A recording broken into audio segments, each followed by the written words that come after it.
Hey everyone, back again with another episode of Gen Z Let's Talk.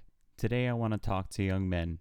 I work with a lot of young men who are very scared to share how they feel, and even though we've made a lot of progress as a society, we still encourage boys to bottle things up. When boys do share their feelings, it's often met with resistance or straight up anger. I've experienced this in my own life, and no doubt if you're a young boy growing up today, you've experienced this too. There are so many young men turning to the Manosphere that teaches young boys the only path to adulthood and finding a partner is through shoving down your emotions and proving your worth to the world. And I want to take the opportunity to push back on that.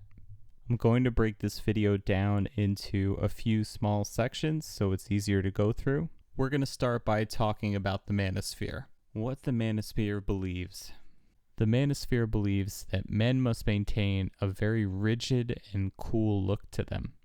According to the Manosphere, men aren't meant to show emotion or be expressive at all. They see manhood as transactional, where men are the provider and men are only worth what they have to give.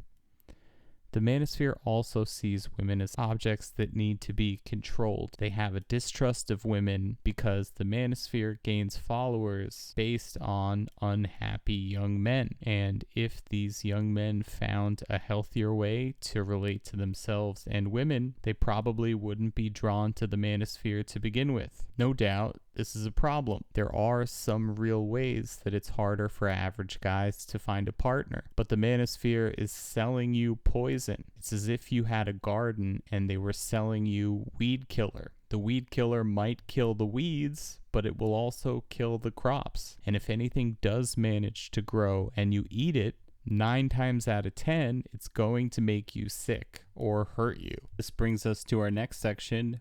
Why is what the Manosphere believes a problem? The Manosphere's philosophy is a problem because your emotions are part of what makes you human. Bottling up your emotions isn't healthy. There are tons of studies connecting bottling up emotions to health problems, psychological issues, and physical problems. The Manosphere is built on this one idea: do not express.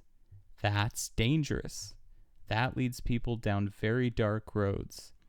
Even Jordan Peterson, the figurehead of the Manosphere, had a severe mental breakdown and had to be hospitalized in 2021. His way of life, the Manosphere's way of life, isn't healthy, and it's no way to deal with your emotions. And neither is the way they see women. Women don't want someone who is rigid and cold all the time. At least healthy women don't. They want someone who knows how to express how they feel in a healthy way and can talk out their feelings. Someone who isn't going to bottle up everything and then dump it on their partner because they have no idea how to deal with their emotions. The Manosphere's philosophy is toxic. It was abandoned by society in the 1950s and 60s because it wasn't producing healthy, happy people. Men deserve better, and we can do better. If the Manosphere isn't the answer, then what is the answer? The answer is first to disconnect from the Manosphere. If you've been consuming Manosphere content, chances are you had a rough go at things so far. I have some YouTube channels linked down in the description that have helped me in my healing journey. The ones that I can recommend the most are Tim Fletcher, Eckhart Tolle, and Alan Watts. All 3 men have been incredibly helpful to me in finding a way of life that feels safe, where I feel comfortable in my skin and I can make a path forward. There are a few women's channels I can recommend as well. Anna Runkle's channel, Crappy Childhood Fairy, is amazing if you want to learn about dysregulation and PTSD. There's also Heidi Priebe, a psychology student who's good at breaking down mental health and how to get healthy in an intelligent way. And Betwixt, the story of you, a channel that gamifies mental health.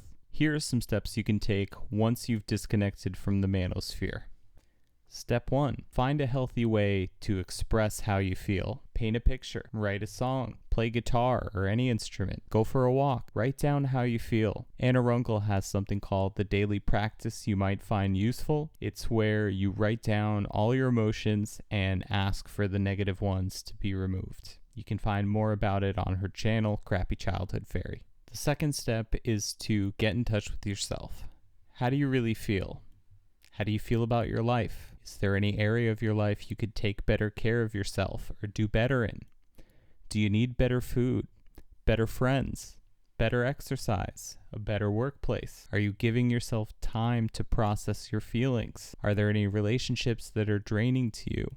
Or do you need to form new relationships and join a club? Even just joining a Discord server and spending time with online friends can make a big difference. Step 3 is to do something joyful and do it often. Go skateboarding, dance, call up that friend you haven't called in a while, play an old game you haven't played in years. In a world where everyone is so cynical, joy is an act of resistance. Step 4 is to put yourself out there and be honest about who you are and what you want. If you're looking for a partner, let people know up front who you are and what you're about. Don't try to bend yourself to be something you're not, and be okay with letting someone go when they're not right for you. It's okay to be single for a while when you're looking for the right person.